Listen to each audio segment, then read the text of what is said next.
Welcome to another episode of the Javier Mendez podcast, and thanks for watching. We're getting some good views lately because of you, not because of me, but because of you, Coach Javier.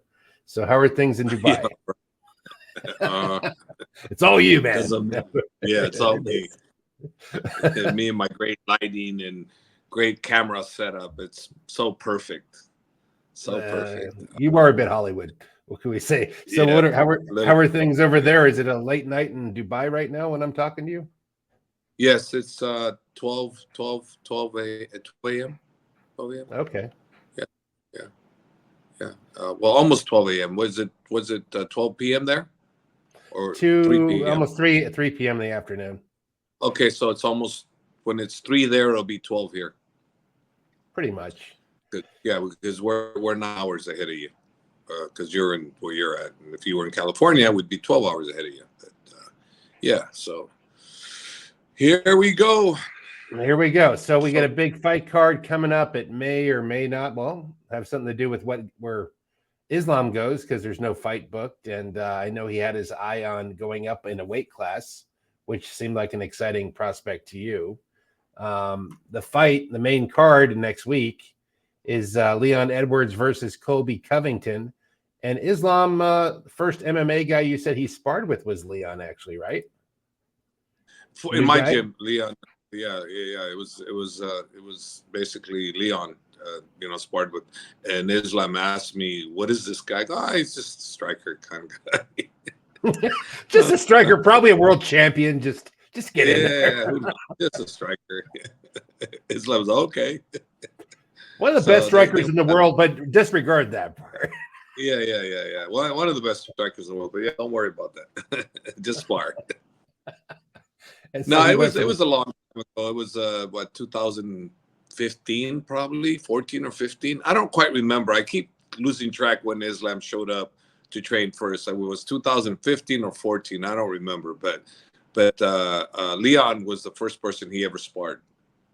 For Leon, not for Islam. For Leon was the first time.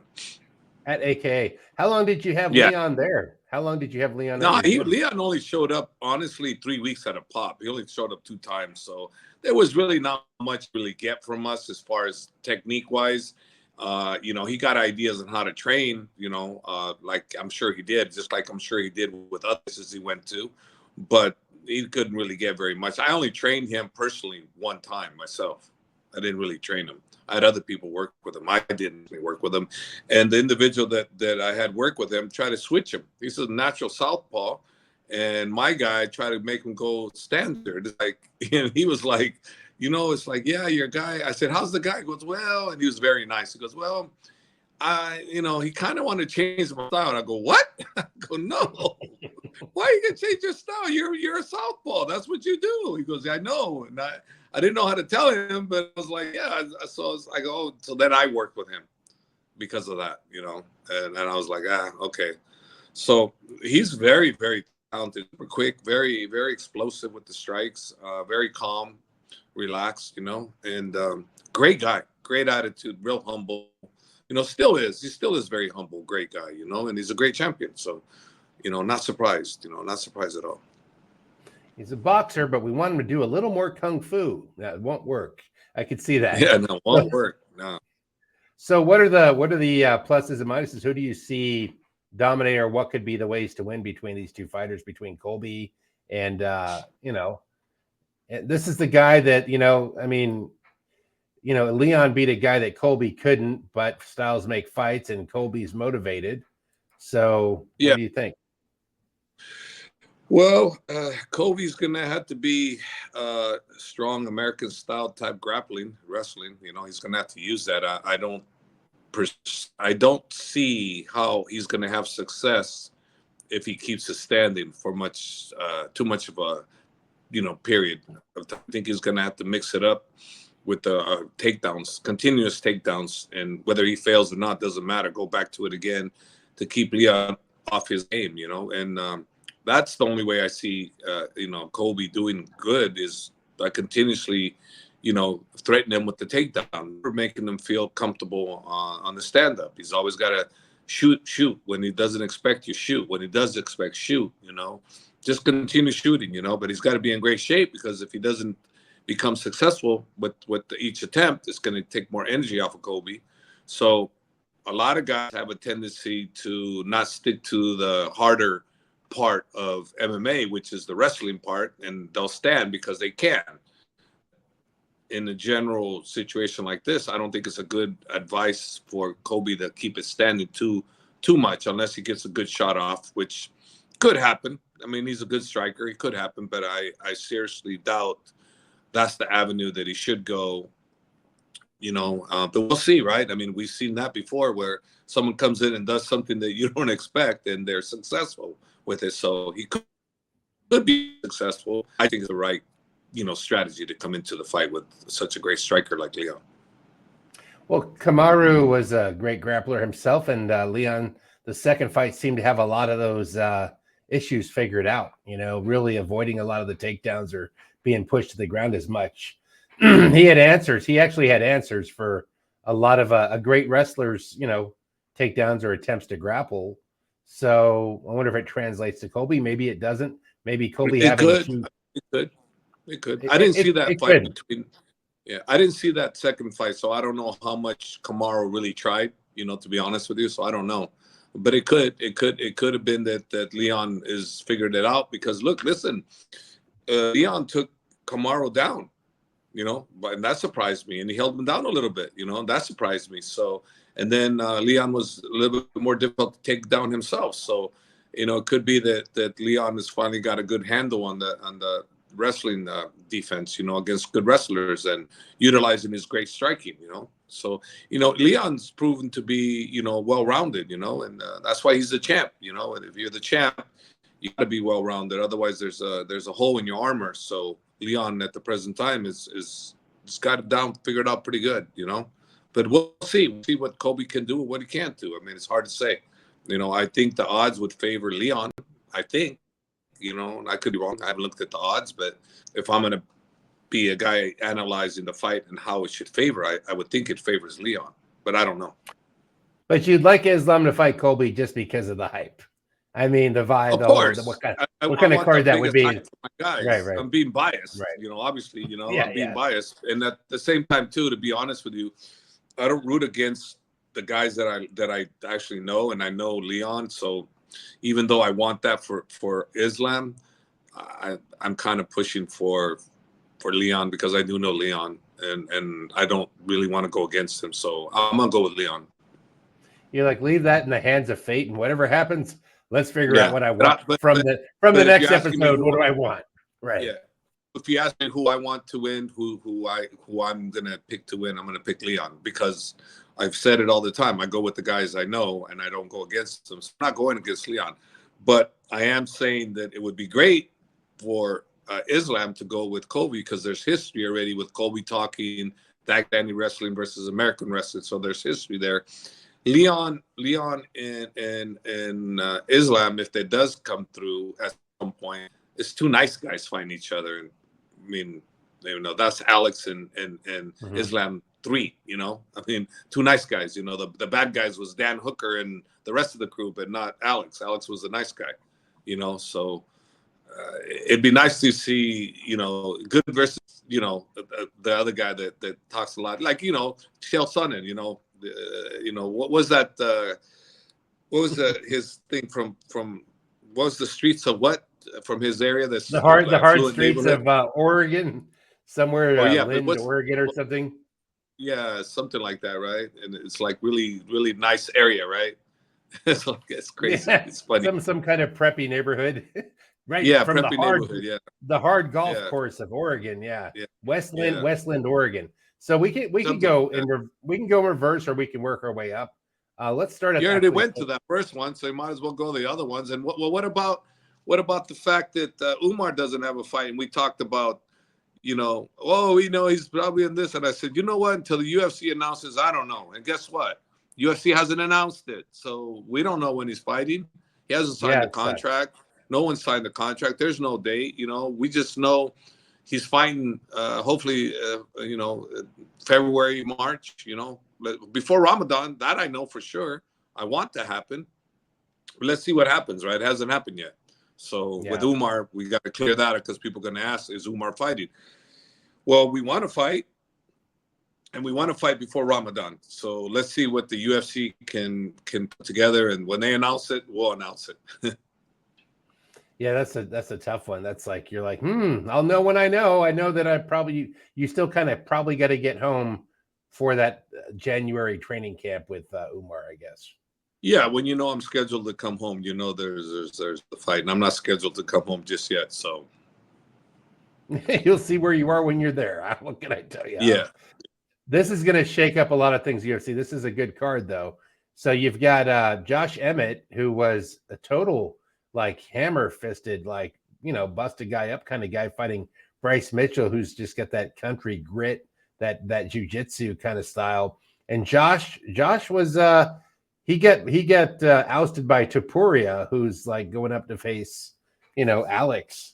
And Topuria did it quite convincingly. So I don't know. This is, I guess, Josh's comeback and Bryce's comeback. I think both of them fight Topuria? They might have.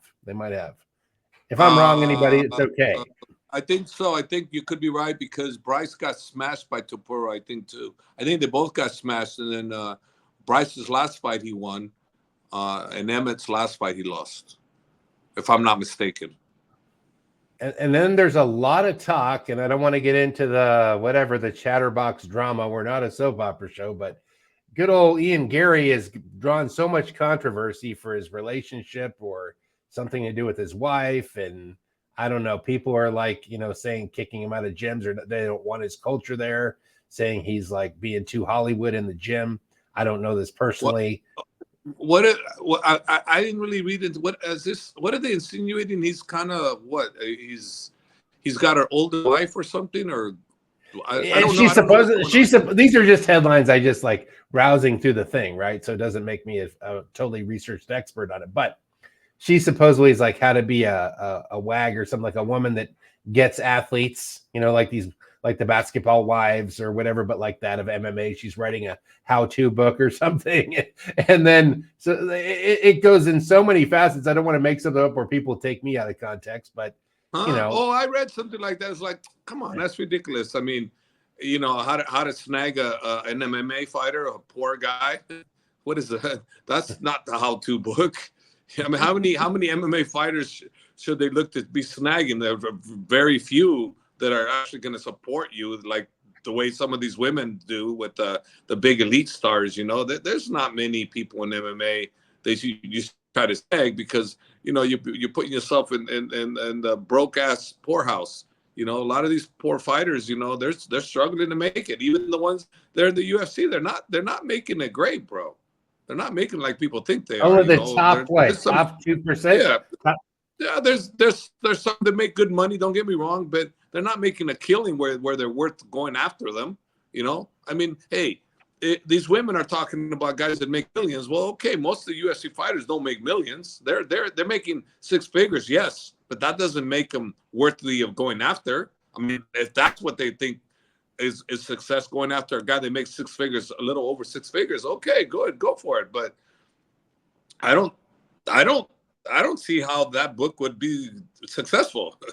I mean, it's like you're going to get half of that goes to taxes and training in the team, and it's like you're prepaying your next fight by surviving 6 months to get through camp and wait till you're. I mean, they make money. Don't get me wrong. Anybody that's in the UFC makes money, but I'm just saying from the point of how to snag a UFC fighter, it's like, how's that going to sell? That I don't know. Is it maybe a joke? Is it a joke? Is that possible? I don't know. I don't know. Okay. I mean, listen, if you get the top of the best in the world, yeah, you're going to live a life of Riley, but that's like, but you might have to wait 10 years before that happens, 6 years, whatever. And then he might get there and then leave you. You come after the Connors, the Habibs, or John Jones, and the GSPs, the Alexes. Yeah, okay, yeah, no problem. But not every fighter, UFC fighter, is in that league. There's very few. Very few that are in that league. The majority of them are never going to be in that league. So why would it be a hot topic now? Going after a professional athlete, football player, basketball, soccer player, basketball, baseball, tennis player. that's a little different. A lot of those people, even the golfing guys, a lot of those guys that are in the top of the game make a lot of money, so it's different. But I mean, I don't know. It's probably not. We're not experts. Probably creating. I don't think she's writing a book about that. I don't. Well, and there was also the part where he was getting kicked out of gyms, or they didn't want him around the gym, and somebody had wrote that he'd show up late with his camera crew and like, ha la la la, look at me. Like, listen, you had a lot of camera crews at AKA. I was part of one, myself and 2 or 3 other guys, but everybody respected your gym and the way you coached, and nobody ran out with a camera in the middle of practice or when you were talking, or, it was flowed. It flowed naturally, but I could see if somebody it flowed, but there was issues with you guys, but you flowed, you got along well. But trust me, if some of the other guys could have kicked you out, they would have. It's just I wouldn't allow. So yeah, they felt threatened by you and I forgot his name. Oh yeah, but yeah, they felt threatened by you guys, but. Yeah, you and Mike, they felt threatened by you guys, but I didn't make it that way. I didn't make you feel uncomfortable. But the other camera people did not want you guys there, because they wanted to be by themselves. But I wouldn't allow it. I wouldn't allow them to dictate.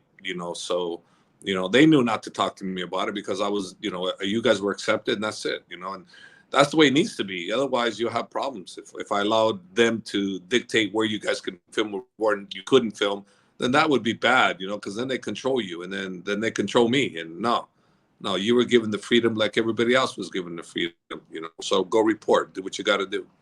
In the end, more the merrier, the better exposure for the gym. It doesn't hurt as long as the people that show up respect your rules. They respect your rules, and then and Joanna's rules and the fighters' rules. Then you're good. That's really the key. It did get to the point where one particular guy that would say, hey, don't hug, not with you, but with other people. Don't hug that was my camera. And I'm like, oh no, my God. But not to me. Behind the scenes they do that, but not to me. No, trust me, there was issues with them. I had to deal with it. So even though you didn't feel it, I had to deal with it. And thank you for that, Hav. But I mean, I wasn't like, as you can see, I'm not there today, so I'm not trying to take anybody's thing. I think being there at AKA and filming the champions of the world was a very big privilege, and you get to film actual history when you're filming someone like the champions that you're training, like Khabib or Daniel. That's the last time this guy's ever going to be training. You're part of history before the biggest fight in the world. Yeah, think of the film you have of Islam before. Now he's pound for pound number 1. Think about the things you have of Umar, and he's going to be pound for pound number 1 in the bantamweight division. He will be. I guarantee you. Right. Umar will be, providing no injuries. That's his Achilles heel.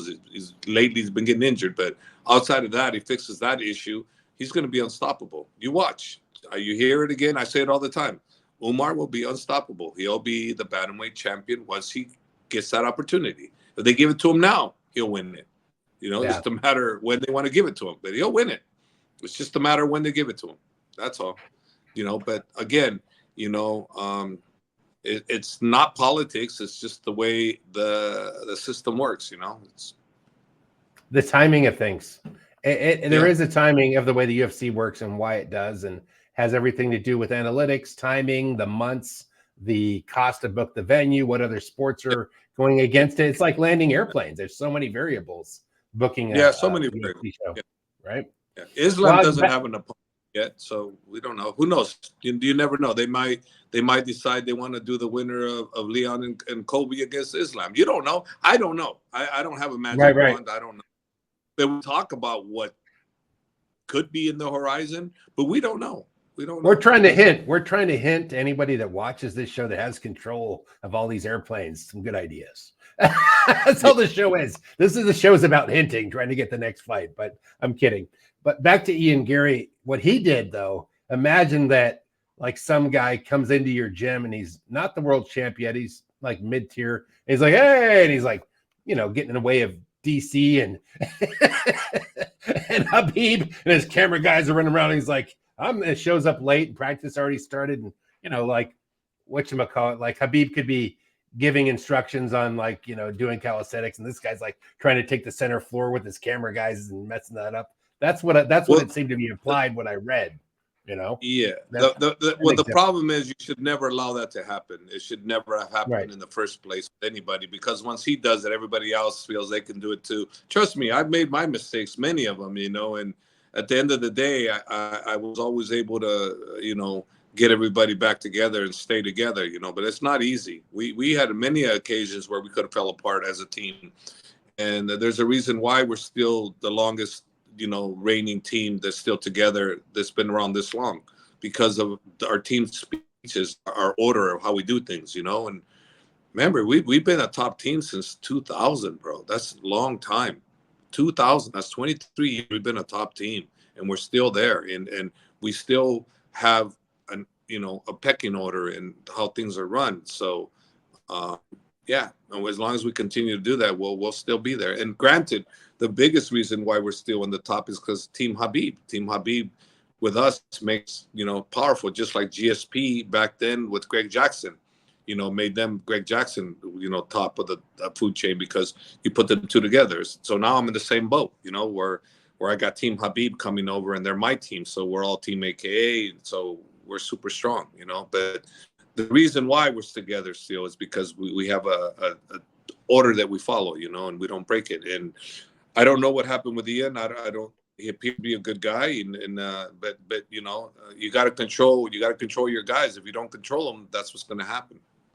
Well, it's weird. See, there's been a shift in the MMA media that you and I have not been a part. We're not part of the real big gossip column or the throw heat or throw shade on somebody just trying to devalue whatever. But there's these other guys, some of their channels are growing because they're looking for the dirty dirt, the gritty grit in the UFC space. And, Yeah, and that's fine. you're a grown up, you're a grown ass man with family, and you're a respectable man, and you're like an executive in the business the way I see it. So when it's below you to you wouldn't lower yourself to that. Neither would I. I mean, that's just not our thing. I just, I don't want to bash these guys. I mean, I mean, there's some things we do go, but the end of what they pull out, no, I don't want to talk about it. Maybe one day I will want to talk about it, but right now I don't. I don't want to talk about the fires that everybody's talking about. I don't want to talk about the fires. So maybe what we talk about isn't as interesting, but because I don't want to talk about the gossip stuff, I really don't. And great fighting, yes. Fighter versus fighter, this and that, yeah. But he said, she said, let Errol Hawani and them guys do that. That's what they do best. That's what he does best. He goes for the gossip, always the gossip, and that's good. He's great at it. But there's some news guys. I'm not bringing them up, but there's a couple of news guys, and that's what their thing is. They're like, they can kind of remind me of those like those shows, where they hot gossip, whatever they used to have on TV, tonight on TMZ. You know what I mean? But think about it; they get the most views too.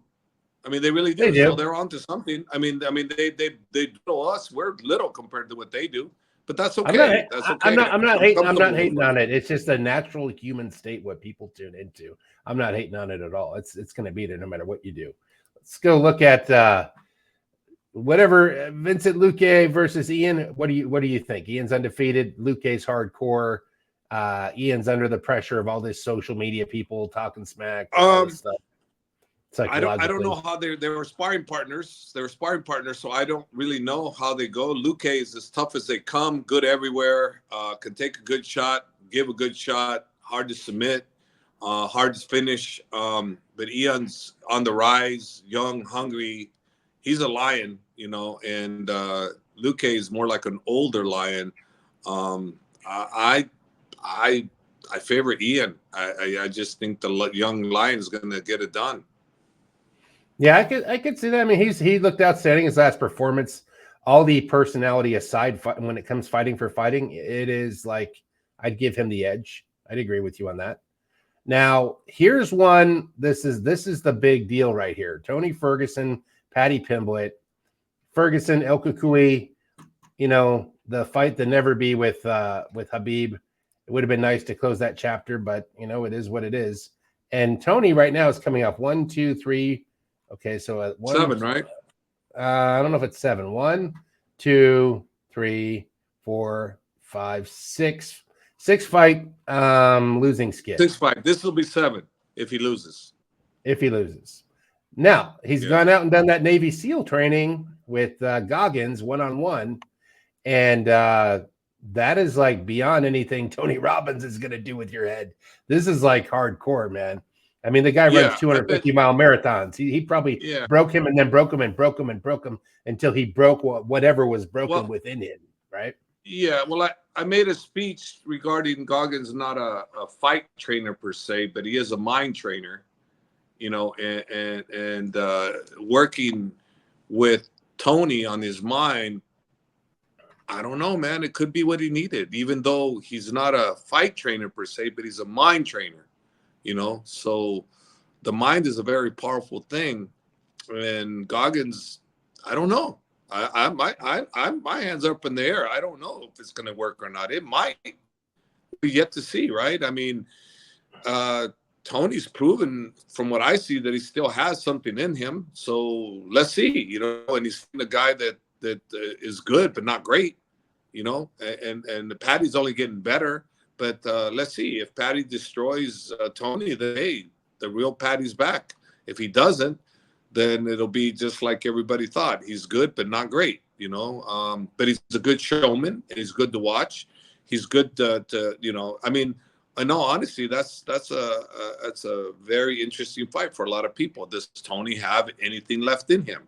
Is Patty the real deal? I mean, you know, I don't have the answer for either one of those, to be honest with you. I know. Will David Goggins' work on Tony work? You know, I mean, he's not a trainer, fight trainer per se, but he's a mind trainer. And I know well, you know, people are confused by what I'm saying, but I'm not confused by what I'm saying. You know, if you make the mind stronger, Tony will do the rest. You know, it's not like Goggins is going to tell him how to fight. He's just making his mind stronger, and that's what I mean by he is because the mind. That's what I do. But I have more than just the mind with my guys. I teach my guys the do's and the don'ts, you know, in MMA, which Goggins could never be able to do at the stage where he's at right now. He'd have to have 20 plus years of what I went through to be able to incorporate that properly, you know. But right. What he has better than I do is making the mind, you know, super, super strong in the pain, the threshold department. And I don't know if that's going to, you know, come out well in the fight game. It might very well be a great sign for Tony. I don't know. It's very interesting to find out, because I know the mind is what I do. That I created so many champions because of the mind. So I don't know. Let's see. I have I can put it too. I used to work out with these guys. I was in the Navy. They were on my ship. They were crazy fit. The difference between a regular sailor and them was 100 times the performance. Like professional athlete in a sport that didn't exist. You know what I mean? Like you have to, like bodybuilding, you train for that day. Fighting, you train up to that day. You try not to end up broken when you get there. Kind of similar to bodybuilding, but you have to be functional, strength, fitness, technique, boxing, wrestling, more than just to look good. And then, you know, different sports, you have to stay in general shape all year long. And I'd say that's more what they do. But these guys would make you go past what you thought you could do. If you started and you can only do 25 push-ups, by the time you're done working out with these guys, you're doing 125, 150 in one set, what people you didn't think was possible, because they showed you what your mind couldn't do. Now, that would say Rocky 2, Rocky 3. Remember when he's out in the woods with the thing on his shoulder? He's just taking this hardcore, like caveman training to break himself to face his big scary fear, to break through whatever that barrier is. Have you had any fighters in your time take on some extreme that changed them, that flipped a switch to them, that some kind of like different training routine that they implemented that was different than all the 4 or 5 times before where you saw a switch physically? Have you ever seen anything like that? No, I've never been successful with it. No, never. Not successful with that. No. But this is a different story. We've never had somebody like a David Goggins come in and train a fighter of this magnitude. That a fighter actually of this magnitude would even train with him for that. So this will be a first. And so I'm curious to see how this translates, because if this translates well for Tony, you can imagine how many people are going to flock to a guy like that to get the mental training, because they already know how to fight. It's the mental part. And I've always said, when people always interview, what is my secret? I say mental. Mental. Right. It's been mental all this time. Mental. I've never said it was my technique. I never said I'm a great technician. I don't even know jiu-jitsu. I don't know wrestling. So what do? I put the people that know how to wrestle to teach them. I get the people that are great at jiu-jitsu to teach them. And then I put the mental part and I put the strategies together. Teach them how to think, So I do that. So, it's a great thing. It's a Right. great thing. So I don't know if what David is doing with Tony is going to work. It might just be fantastic. Let's not be so judgmental, and let's see how Tony goes at it, because he's obviously very happy with the guy. He's training with him. He ain't quitting, right? And you see how he's puking and whatnot. And hey, let's see. Do you think this is like just my thing, because I having got the work is that they push you past where you give up. So the non-give up part, you get that going, like your heart. Let's say heart, in fighting, as you guys always say, as fighters, heart is like 100%, very important in the ring, because to never give up, to take the hits after you've been hit and come back after you've been thrown down and get up and keep going after that. It's always about dealing with the, what's coming at you. And so, go ahead. It can work, man. It can work, because when you get going, just that little 10%, 5%, 2% more that Goggins could give him could be what the difference is in between him winning and losing. Like if he gets hit with a good shot and he comes back and hits, Patty with another good shot of his own, whereas before he might have delayed that, it could be that, hey, you hit you right back, right? So it's kind of one of those things where it could work in his favor, if that does happen. I don't really know. It's one of those very interesting topics that I want to see. I want to see how good this is, because I know how strong the mental training is. I know, because that's what made me successful. So if this is great, then you know what? It could very well be that David Goggins' way might be the way to go to really make fighters. I don't know. I'm curious. And you definitely, I know what you're saying. It's kind of like this. You're a coach. It's like being Elon Musk. You can build the most amazing Tesla car. I mean, you know how to get the infrastructure, pick the right guys to run it, have the general idea how it's built. You might be good at like the engine, but you're not good with the transmission and everything else, but you're good with an important part, and you know how to bring it to market. So you're like a Henry Ford. You know how to set up the assembly line. Correct. Right. Correct. And you know which guys to hire under you and how to put that whole business plan together for the fighter. And I learned that from Think and Grow Rich by Napoleon Hill, a book I read over 30 something years ago. That book still applies to this day on how I strategize and how I get people. I don't have to be the mechanic. I don't have to be, the painter, but I know who the painter is that can fit that car. I know the mechanic that can fix that car. So I put them together, and then we strategize. And I'm the guy that gives the race car driver the directions on how to drive that car. So that's me. That's me. So again, it's the mental part. So that's where Dave Goggins potentially could come in at a higher level than I am. It's possible. It's possible. He doesn't have my knowledge again, but maybe that one thing he does have is better than what I have altogether. I don't know. I think Tony was left asking questions about himself after 6 fights. What do you ask yourself? Is it time you don't know how to give up, but you don't know how to give up. You don't want to, and you're looking at your bad results. Like, what do you say to yourself? And I think that's where you go look for something like, maybe if I just go climb that mountain over there, Mount Everest, when I come back, fighting this guy ain't going to seem like that much of a big deal. And this will be what helps me get to the next level. That's all I was thinking. It could happen. It could happen. Could be. Or it could happen that he gets wiped out. We don't know. We can't. I don't have a crystal ball. I'm not with Tony. I don't see his training, so I can't tell you how he's going to do, because I don't know. I know he was in camp with me, and I seen him in camp. I could tell you more likely what's going to happen with him, because I see my racehorse. I see what he's good at. I see what he's doing good. I see what he's not doing good. So I know, but I don't know about other fighters, and Tony is another fighter that I don't know about. I don't. Yeah. I just know he's a great fighter that used to have incredible skills, incredible heart, and was one of the greats. Unfortunately, he never materialized to what he could have been, and the Habib and him fight never happened. Like you said, 5 times it got canceled, and just never meant to be, and that was one of the fights that I would have wanted to happen, just so there's no talk, and I don't, based on the way he's finishing his career, I don't think there's much talk about it as it is anyways, because he's finished his career. It doesn't mean you're going to the belt or anything like that. It's just just a battle of attrition is all this is. Yeah. You're trying to see who gets he's 39 years old, 39 years old as a lightweight still fighting at this level. It's amazing. It's amazing. It's amazing that he's still at this level fighting. The lighter you are, the older you are, the harder it is to maintain at that level. So him being 39 at this elite level, it's an amazing feat that he's still competing at this level. So there's big old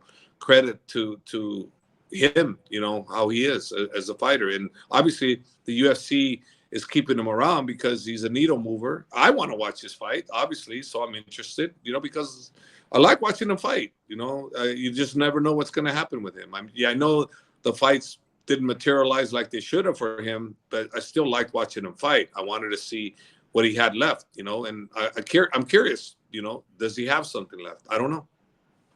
It's interesting. He beat Josh Thompson, if I recall, and then Josh Thompson beat Nate Diaz, who beat him. So it's a that goes in a circle right there. No, it's like, he beat the heck out of Josh. Josh was doing fantastic till he hit him with the elbow.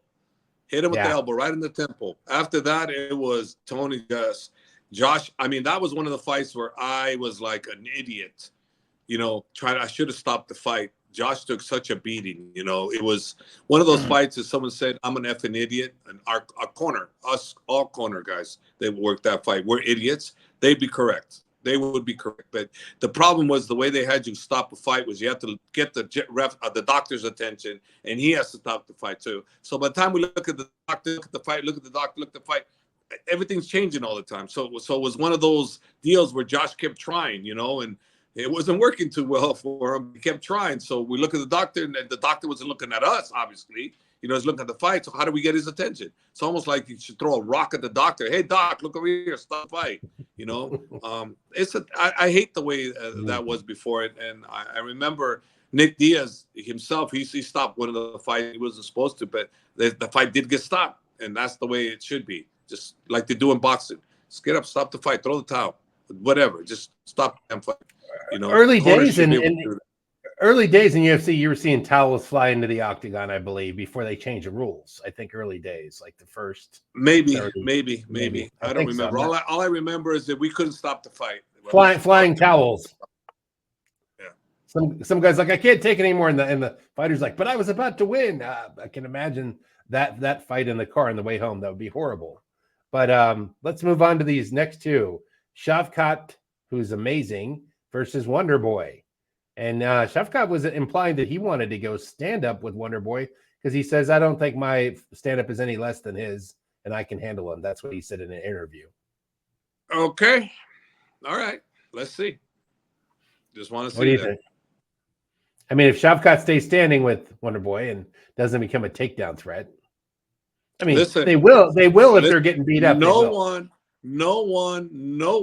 and I mean no one has yet to outdo Wonder Boy just stand up. No one in kickboxing, no one in MMA. So if you just do stand up, you don't threaten him with any kind of takedowns.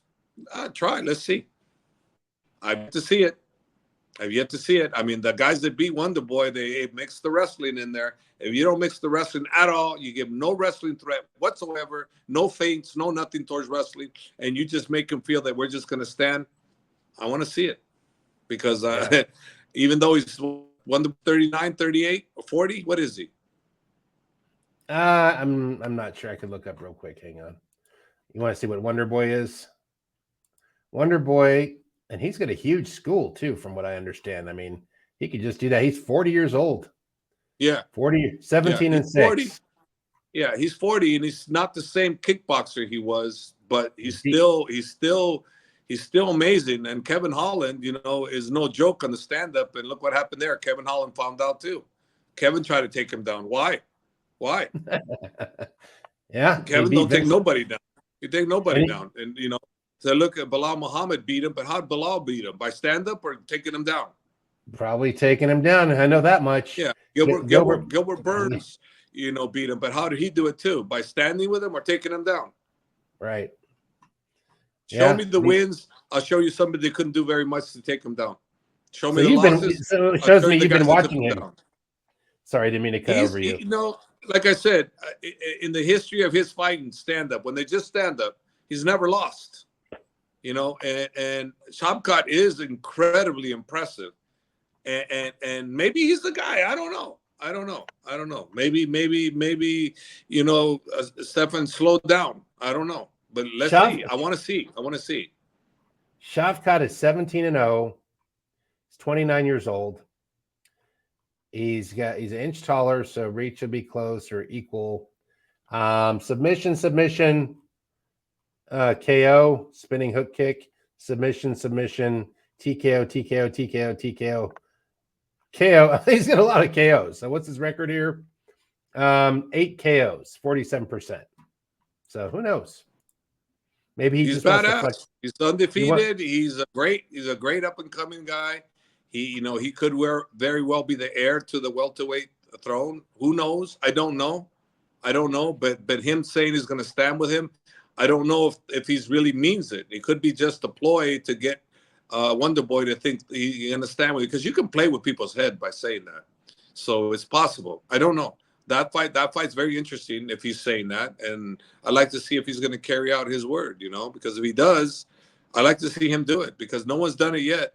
And everybody that's tried, they all of a sudden they go to take him down, and because why? Because his karate style that his dad's trained him since he was a kid is very difficult to fight. And kickboxing, if I remember correctly, he was 69-0. 69-0. He made everybody look stupid. And in MMA, he did that too. When they just wanted to stand with him, he made him look stupid. They weren't getting nothing on him. They were not. They had to take him down. You got to get him off his game. And if they don't take him down, they give him threats to take him down, so he's not comfortable doing what he wants to do. Let this guy be comfortable in nothing but stand up, and he's a different fighter, man. There's one last guy to cover here, Hav. And Pantoja, let's see if I can bring him up. The Cannibal. Okay, great name. Pantoja fighting at bantamweight, I guess, or is that flyweight? Flyweight. Yeah. Right. So he beat Brandon Moreno. So he's top of the heap here. Alex, he's the champ.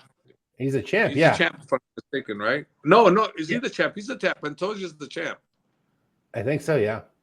Yeah, he's the champ. He beat Brandon Moreno. Moreno was the champ. He beat him. Yep. And he's fighting. And he beat him earlier. He beat him earlier before that. And Pantoja, we fought him with Emmanuel Cape. We fought him, and he's good, man. He's good. Royval, Brandon, I haven't seen him too much, to be honest with you, so I don't really know. It should be a really good scrap. Pantoja is really coming to his prime now. His confidence level is high. But, when you're fighting for the title, everybody, they go to another level, So let's see what happens. I don't know how that one's going to play out. He's lost to him once, rear naked choke. Royval lost to Pantoja once, RNC. Yeah, heavy duty. I've got a bunch. Maybe we might do another one this week. I got a whole bunch of questions lined up from my sourcing thing. We're 43 minutes, and this has been a great podcast. This is plenty for them. But you know what? Our channel's growing, so everybody like and subscribe. We appreciate it. We're up to 171,000 subscribers, and let's hit that 200. Why not? Let's hit 1 billion. But I just want to get this thing up there for you, Hav. Maybe we'll do that this week. So thank you, everybody. Like and subscribe. And thanks for watching another Javier Mendez podcast. There we go.